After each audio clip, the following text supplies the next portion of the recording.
ఈరోజైతే రెసిపీ అయితే మనకి సంక్రాంతి స్పెషల్ సున్నుండలు అండి.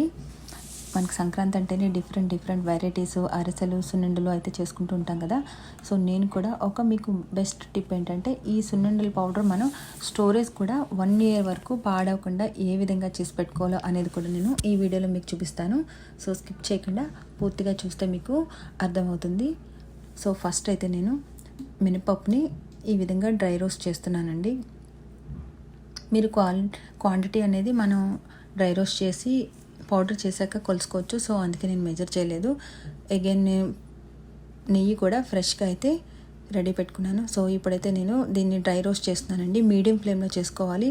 మరి ఎక్కువ ఫ్లేమ్ పెడితే మనకి అవి బ్లాక్ కలర్ వచ్చేస్తాయి అన్నమాట. సో కొంచెం ఫ్లేమ్ తక్కువలో స్లోగా మనం ఫ్రై చేసుకోవాలి. అప్పుడే మనకి కమ్మటి స్మెల్ అనేది వస్తుందన్నమాట. నెక్స్ట్ ఇప్పుడు మనకి ఇవైతే కలర్ అయితే వచ్చేసాయండి. కొంచెం బ్రౌన్ కలర్ ఈ విధంగా వచ్చేసాయి. సో ఈ విధంగా వచ్చిన తర్వాత మనం తీసి ఒక ప్లేట్లో అయితే వేసేసుకుంటున్నాను. సో ఇవి కొంచెం చల్లగా అయిన తర్వాత వీటిని మనం మిక్సీలో వేసుకుని మెత్తగా పౌడర్ చేయాలి. నెక్స్ట్ మనం బెల్లంని ఈ విధంగా తురుము తీసి పెట్టుకోవాలి. నెక్స్ట్ వచ్చేసి మనకి పప్పు అయితే మనకి కొంచెం చల్లగా అయిన తర్వాత పౌడర్ చేసుకోవాలి. ఒక మిక్సీ జార్లో తీసుకుని కొంచెం లైట్గా గోరువెచ్చగా ఉన్నప్పుడే మనం చేస్తే పౌడర్ అనేది బాగా వస్తుందన్నమాట. చూడండి, ఇట్లా మనం చెక్ చేసుకోవాలి పౌడర్ మెత్తగా ఉందా లేదా అనేది, ఎలాంటి పలుకు లేకుండా చేసుకోవాలి. ఇప్పుడు నేను ఆ పౌడర్ని మెజర్ చేస్తున్నాను. మనకి ఎందుకంటే పౌడర్ ఎంత ఉందో దాన్ని బట్టి మనం బెల్లం కూడా మనం మెజర్ చేసి వేసుకోవాలి. పౌడర్ అయితే నాకు 2.5 glasses వచ్చిందండి.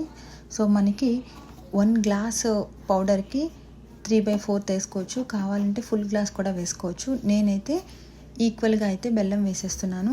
మరీ అంత స్వీట్గా అయితే లేదు బెల్లం. సో అందుకే నేను 2.5 glasses-కి 2 glasses and half కూడా యాడ్ చేసేస్తున్నాను నేను. ఈ బెల్లంని మనం ఒకసారి మిక్సీలో గ్రైండ్ చేసుకోవాలి. ఆ తర్వాత ఈ గ్రైండ్ చేసిన బెల్లంని పౌడర్ చేసి పెట్టుకున్న సున్నుండల పౌడర్ని కూడా మనం ఈ విధంగా మిక్స్ చేసుకొని ఒకసారి అంతా బాగా కలిసేలా మిక్స్ చేసుకుని మనం మిక్సీ జార్లో వేసుకుని మళ్ళీ గ్రైండ్ చేసుకుంటే అప్పుడు పౌడర్ అనేది చాలా పొడిగా వస్తుంది. చూడండి, ఈ విధంగా బెల్లం పౌడరు బాగా మిక్స్ అయ్యేలాగా ఈ విధంగా హ్యాండ్తో మిక్స్ చేస్తున్నాను నేను. ఈ విధంగా మిక్స్ చేసిన తర్వాత ఇప్పుడు మిక్సీ జార్లో తీసుకుని ఒక 2 minutes మళ్ళీ గ్రైండ్ చేస్తాను. అప్పుడు మనకి పౌడర్ అనేది పొడిగా వస్తుంది. చూడండి, మనం బెల్లం కలిపినప్పుడు పౌడరు బెల్లం కలిసినప్పుడు ఏ విధంగా ఉంది, మనం మిక్సీ జార్లో పౌడర్ చేస్తే ఏ విధంగా ఉంది, ఇంత పొడిగా వస్తుంది. సో దీన్ని మనం ఒక జార్లో తీసుకుని లేదంటే ఒక టైట్ కంటైనర్లో తీసుకుని మనం డీప్ ఫ్రిడ్జ్లో పెట్టేస్తే ఇది 1 year వరకు ఈ విధంగా స్టోరేజ్ ఉంటుందండి. మనకి ఎప్పుడు కావాలంటే అప్పుడు నెయ్యి వేసుకుని కలుపుకొని ఉండలు చుట్టుకోవచ్చు అన్నమాట. ఇదే విధంగా మనకి 1 year వరకు అదే ఫ్రెష్గా ఉంటుంది.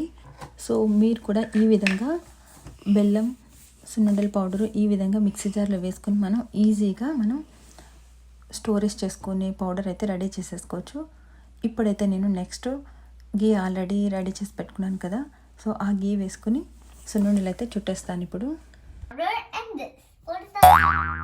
గీ Okay, now how to make this laddu? Make it. How? గీ ఇందులో వేసి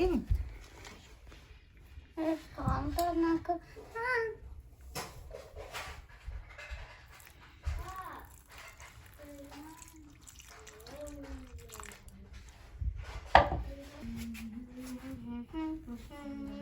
I need to mix it up.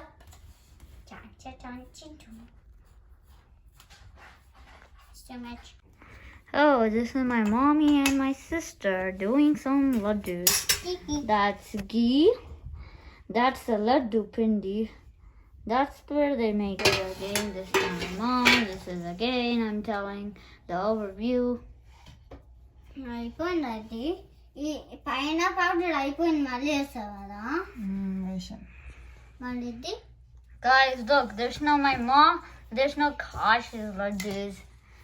She's only putting the oil in there. My mom is making laddus, putting it there, and that plate is wavy because she got 2 plates, but this was finished, but not that. It's gonna be next, right, Kashvi? Sorry. I'm supposed to eat this stinky.